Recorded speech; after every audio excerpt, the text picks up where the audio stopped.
Hi there. Is your reaction to your child's behavior making the situation worse? It might be, but I'm going to give you some information to help you through this common trap that many of us parents fall into. If you're anything like me, you've probably ended up escalating situations when your intention was to come in and calm them. This is a really, really common problem, but let's give you some information that's going to help things go a little bit differently. It is true that you are likely pouring lighter fluid on the fire and creating more chaos when your intention is to bring calm. Understanding how your reactions or responses contribute to that chaos is going to be crucial. It's not your fault. Many of us, in fact, most of us respond out of fear. It's just chaotic. It's a reaction, right? It's just what we do. And there are generally three reasons why we do that. Either we don't know what to do, we don't know how to respond. Two, we know how to respond, but we're so heated in that moment that we can't calm our brains enough to remember what we're supposed to do. Or three, we're frightened about our child's response to whatever it is we're going to say or do. One thing that I really want you to keep top of mind is that your child's big response is a necessary release for them. It's not a sign that you've done anything wrong. It's not a personal attack. Please don't take it personally. So, what is the foundation for a more effective response? Let's dive in. If you fall into that first bucket of not knowing what to say or what to do, I want to give you some ideas. So, one thing that you can do is talk way less and listen a lot more. So I was working with a mom recently whose boy really struggles with things not going according to plan. And they had agreed that she was going to make something specific for dinner that night.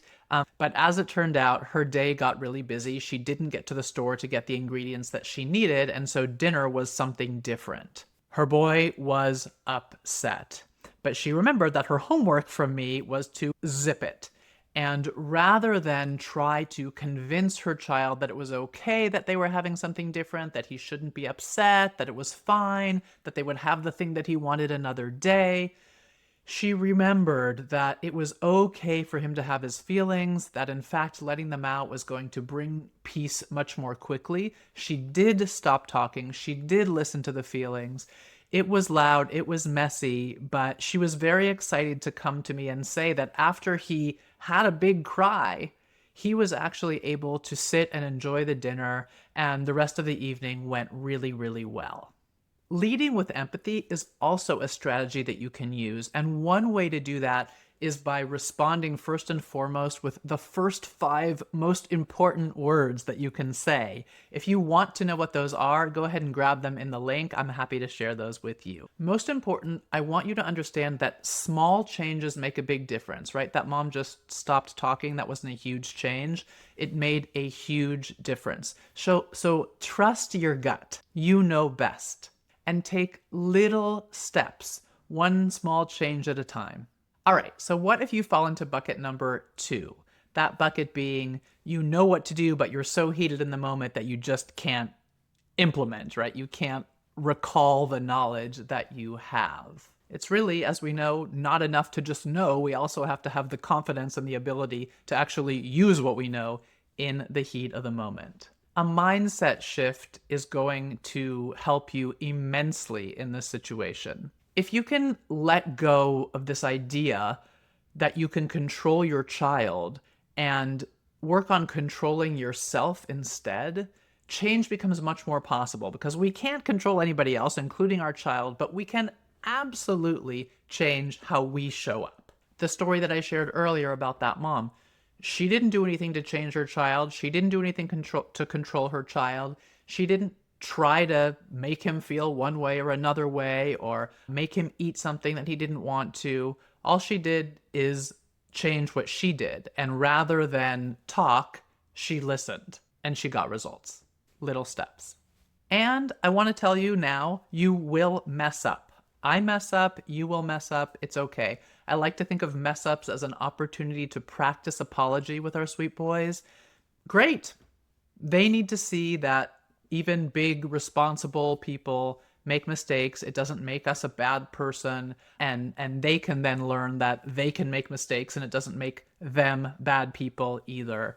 So take the opportunity to apologize. I'm sorry that I got frustrated and yelled at you last night when you were upset about not getting the dinner that you wanted. I see it was upsetting to you.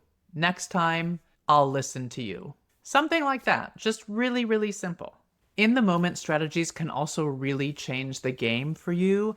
I want to share a few. One is stop and drop. So many of you might have learned stop, drop, and roll when there's a fire. This is just stop and drop. We do write about it in our book. Listen, I can't touch the book because the video is making me go backwards. Here we go. In our book, then we do talk about this. I learned it from my mentor, and it's a fabulous tool to use in the heat of the moment. What you do is you literally drop yourself down flat on the floor wherever you are in the middle of the chaos. It does a few things. One, it changes the power dynamic. So generally speaking, for many, many years, our children are smaller than we are, and we are towering above them. It's easy for us when we're these big, strong, towering people to yell or to come down harshly. But when we make ourselves flat and they're actually higher than us, it becomes really hard to access our anger and our upset. We actually calm, our nervous systems calm. The other thing that happens is they get really curious because why is this, put together adult parent of mine doing something so ridiculously goofy? If you have a younger child, he might actually crawl on top of you, giggles will start. If you have an older child, they might be like, dude, what's up? But they will get curious and it will shift the energy. So it's definitely something worth playing with. I know it's a hard one. People go like, oh God, I don't know if I can do this, but I don't know what to say except that it works. So if you want to try something that works, try it. Another approach is called the alter ego. And I actually learned this from a guy named Todd Herman. I was studying something else, didn't have anything to do with parenting, but this idea really struck me, and I've used it with a lot of parents who have had success. And the backstory of the alter ego, or the short backstory, is that a lot of athletes adopt an alter ego, like when they step onto the court, and they have some sort of mini ritual that they do to remind themselves that they're no longer just Joe Schmo, but they are their stage name, whether they're could be an actor, but oftentimes sports figures. And so it's actually kind of a somatic signal to their system that they are now this superhero of a person. And the way that I've adapted it to parenting is I've suggested oftentimes when people come home from work, it's a really hard time, right? There's a lot of energy, there's a lot of changing of the guard. If one parent has been responsible and now another parent is becoming responsible, it's just hard to transition oftentimes from work brain to parent brain. And so I've coached parents to do things like take their work stuff off and put on a baseball cap, or put on a certain bracelet or a piece of jewelry or a different shirt or something that's going to remind them, hey, I'm no longer corporate CEO, I'm now mom. And it's just something that is small. You can hang the thing by your door or leave it in your car so that you remember to just pick it up off the passenger seat and switch it out when you get home. It doesn't have to be a big thing. Again, this is just a really small shift, but it's a really easy way to remind yourself that you're now mom, or you're now dad, or you're now caregiver, and you can stay calm. So I did say that we were going to talk about 3 buckets, but I only spoke about 2. I decided to make the 3rd bucket its own video. So how do we support our boys when we are scared of their behavior? Click on the video and we'll dive into that 3rd bucket there.